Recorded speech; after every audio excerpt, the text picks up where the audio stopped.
தேவனுக்கு மகிமை உண்டாகட்டும். சிந்திக்க ஒரு சொல். வெளிப்படுத்தின விசேஷம் 2ஆம் அதிகாரம் 10ஆம் வசனம். நீ படப்போகிற பாடுகளை குறித்து எவ்வளவும் பயப்படாதே. கர்த்தரிடத்துல அன்பு கூர்ந்து யாரெல்லாம் தேவனுடைய ராஜ்யத்தை கட்டுற பணியில தன்னை ஒப்பு கொடுத்து கர்த்தருக்காக எழும்புறாங்களோ அவங்களுக்கு விரோதமாக பிசாசானவன் நிச்சயமாக எழும்புவான்.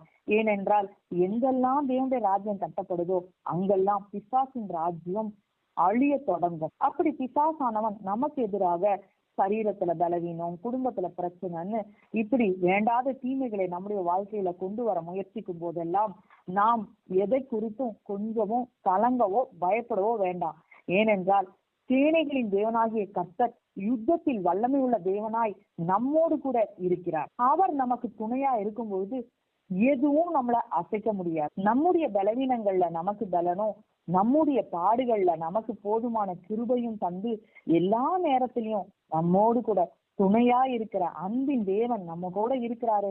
அதனால எதை குறித்தும் கவலைப்படாம கர்த்தருக்காக வைராகியமாய் எழும்ப நம்மளை ஒப்பு கொடுக்கலாமா?